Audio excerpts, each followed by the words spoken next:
नमस्कार दोस्तों, आप सभी का आपके YouTube channel GS current affairs VB पर स्वागत है। आज हम इस वीडियो में हमारे संविधान की प्रस्तावना से यानी प्रीएम्बल से बहुत ही महत्वपूर्ण प्रश्नों को कवर करने जा रहे हैं, जो एग्जाम के पॉइंट ऑफ व्यू से बहुत ही महत्वपूर्ण है। ये यूपीएससी, बीपीएससी, एसएससी और अदर स्टेट पीसीएस जैसे एग्जामों में कई बार आ चुके हैं और आगे भी आएंगे। इसलिए आज सबसे विनम्र निवेदन है कि आप इस वीडियो को अंत तक जरूर देखिएगा कि आपका कोई भी प्रश्न छूटे नहीं, क्योंकि सभी प्रश्न एग्जाम के पॉइंट ऑफ व्यू से बहुत ही महत्वपूर्ण है और ये किसी न किसी कॉम्पिटिटिव एग्जाम में आएंगे ही आएंगे। इसलिए इस वीडियो को अंत तक जरूर देखिएगा। तो आइए बिना देर किए हम आज का पहला वीडियो यानी कि आज का पहला प्रश्न हम लोग देखते हैं। हमारा पहला प्रश्न है, संविधान की प्रस्तावना में संशोधन किया गया। संविधान की प्रस्तावना में संशोधन किया गया। The preamble of the constitution was amended bye 74th Constitutional Amendment Act, 61st Constitutional Amendment Act, 44th Constitutional Amendment Act या 42nd Constitutional Amendment Act। और इसका सही उत्तर होगा 42nd Constitutional Amendment Act यानी 42वां संविधान संशोधन अधिनियम। इसी के तहत हमारा जो प्रीएम्बल है यानी हमारा जो प्रस्तावना है उसके अंदर संशोधन किया गया और संशोधन करके सेकुलर टर्म को जोड़ा गया, सोशलिस्ट टर्म को जोड़ा गया और इंटीग्रिटी को जोड़ा गया। और हमारा अगला सवाल है, किन्होंने संविधान को एक पवित्र दस्तावेज बताया है। Who has termed constitution a sacred document. किन्होंने संविधान को एक पवित्र दस्तावेज बताया है। सवाल एकदम सीधा है और इसका उत्तर भी बिल्कुल सीधा है, कोई घुमावदार नहीं है। और लेकिन ऑप्शंस देख लीजिए, बी आर अम्बेडकर, जवाहरलाल नेहरू, के एम मुंशी या महात्मा गांधी। और इसका सही उत्तर होगा B R Ambedkar. B R Ambedkar ही ड्राफ्टिंग कमेटी यानी प्रारूप समिति के अध्यक्ष रहे हैं यानी चेयरमैन रहे हैं और इन्होंने ही संविधान को एक पवित्र दस्तावेज बताया है यानी सैक्रेड डॉक्यूमेंट बताया है, किसको, कॉन्स्टिट्यूशन को।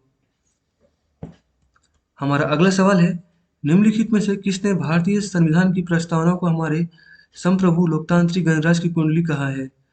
यानी कि कुंडली मीन्स जन्म पत्रिका, जन्म कुंडली यानी जन्म पत्रिका कहा है। Who among the following call the preamble of Indian Constitution the horoscope of our sovereign democratic republic? निम्नलिखित में से किसने भारतीय संविधान की प्रस्तावना को हमारे संप्रभु लोकतांत्रिक गणराज्य की कुंडली यानी जन्म पत्रिका कहा है। तो ऑप्शन से के एम मुंशी, जगजीवन राम, डॉक्टर राजेंद्र प्रसाद या बी आर अम्बेडकर। इसका सही उत्तर होगा के एम मुंशी।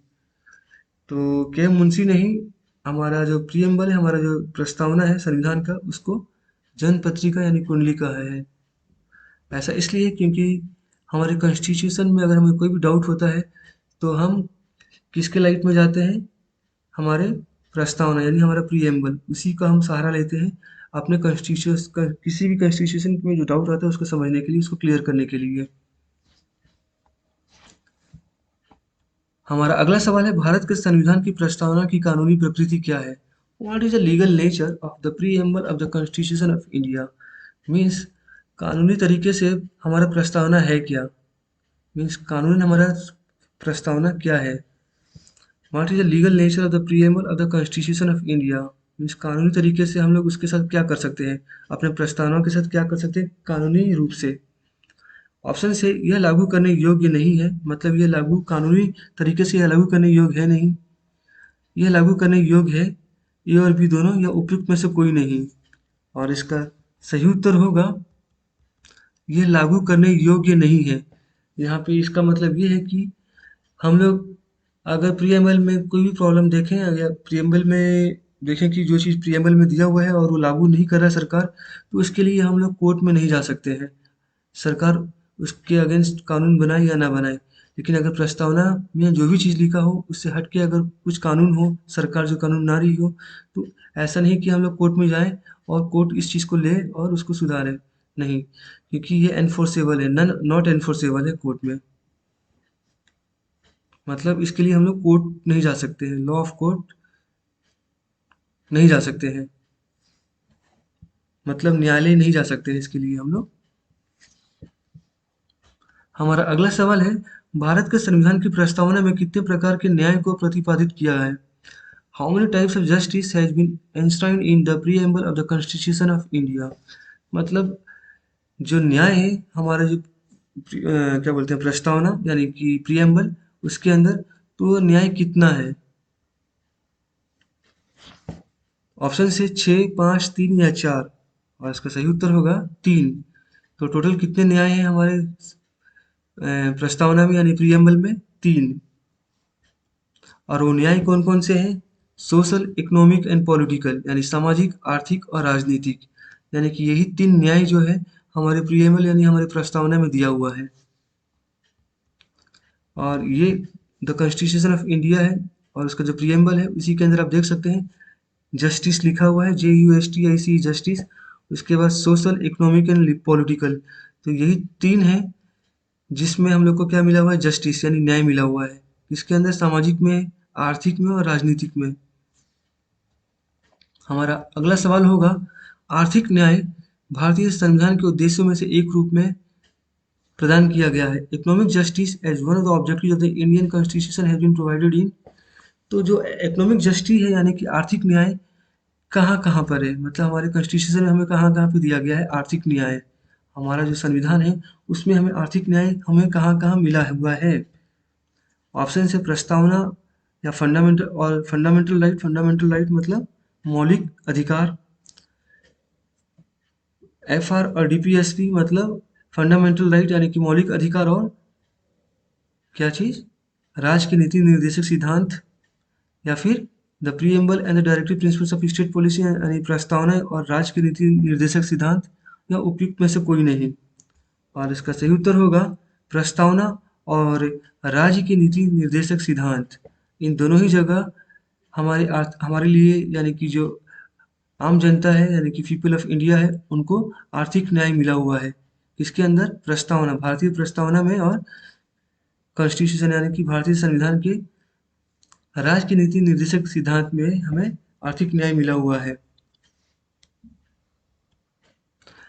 और राज्य की नीति निर्देशक सिद्धांत के आर्टिकल 38(1) में ये हमें मिला हुआ है क्या चीज़? आर्थिक न्याय।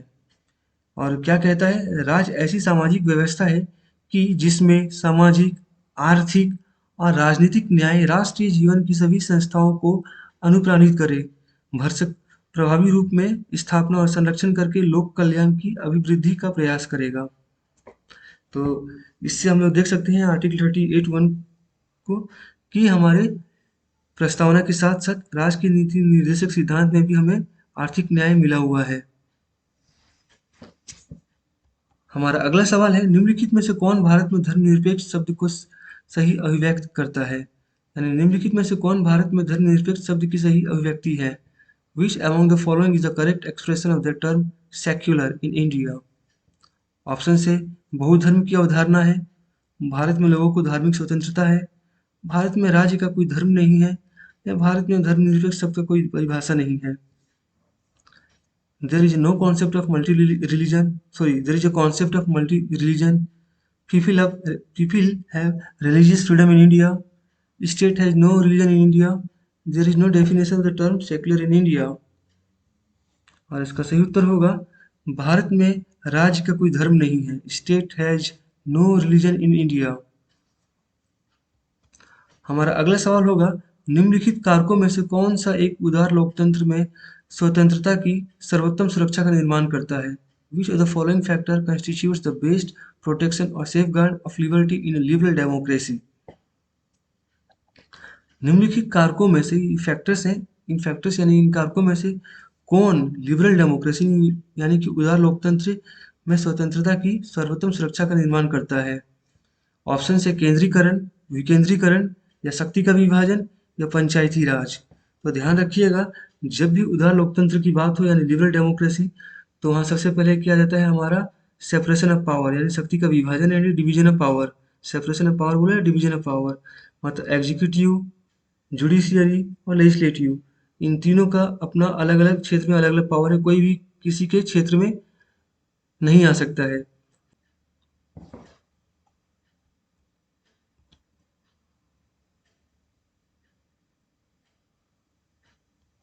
हमारा अगला सवाल है, भारत के संविधान की प्रस्तावना में कितने न्याय स्वतंत्रता, समानता और बंधुत्व का उल्लेख किया गया है।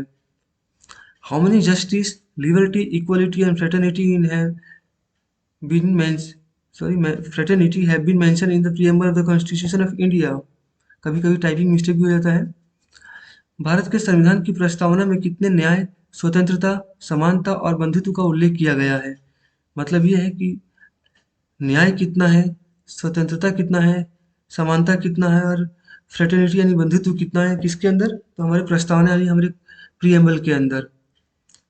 ऑप्शन से 3, 5, 2, 1, 3, 4, 3, 2, 4, 3, 2, 1, 1, 9, 5, 5 और इसका सही उत्तर होगा 3, 5, 2, 1। मतलब यह कि हमारे प्रस्तावना में यानी कि जो प्रीएम्बल है उसमें 2 न्याय है, 5 स्वतंत्रता है, 2 समानता है और 1 बंधुत्व है यानी कि फ्रेटर्निटी है।